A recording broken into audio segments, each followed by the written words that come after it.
사실 이번 2차 시에는 이 비재무가 상당히 중요합니다.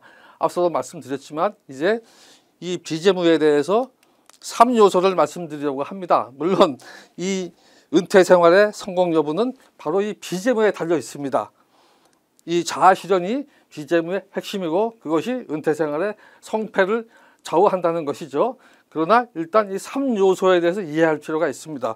물론 자아실현이 은퇴 생활의 핵심적인 요소이긴 하지만 또 그에 못지않게 사회적 관계도 중요하다는 것이죠. 예를 좀 들어보겠습니다. 자아실현 같은 경우는 요즘은 사진전을 여는 분도 계시고 또 어떤 분은 여행을 하고 그 여행기를 써서 책을 내는 분들도 있습니다. 또 어떤 분은 다 은퇴한 이후에 새로 목회자의 길을 가는 분들도 있죠. 주변에서 본다면은 가수 윤한기 씨 같은 분도 거기에 해당되는 것이죠. 목회자가 되셨습니다.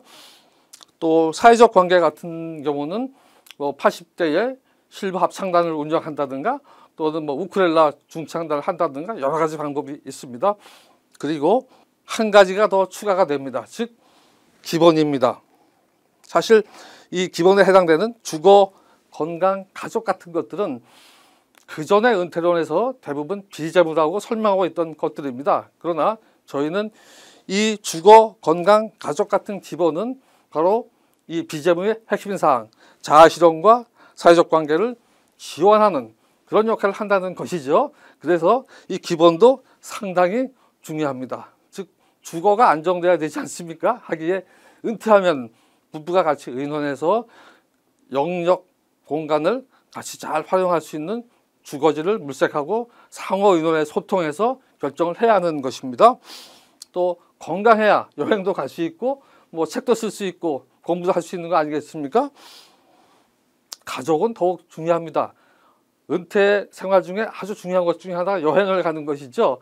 그런데 자동차 여행을 하려면은 일단 부부가 같이 소통이 돼야 합니다. 소통이 돼야 하고 같이 의견의 일치를 봐야 하고 또 막상 여행을 가면은 한 사람은 기사, 한 사람은 조수 이렇게 돼야 되는 것이죠. 그래서 이 주거, 건강, 가족 같은 기본은 상당히 중요한 것입니다. 이제 은퇴 성공하려면은 우리는 어렵지 않다는 것입니다. 하면 된다는 것입니다.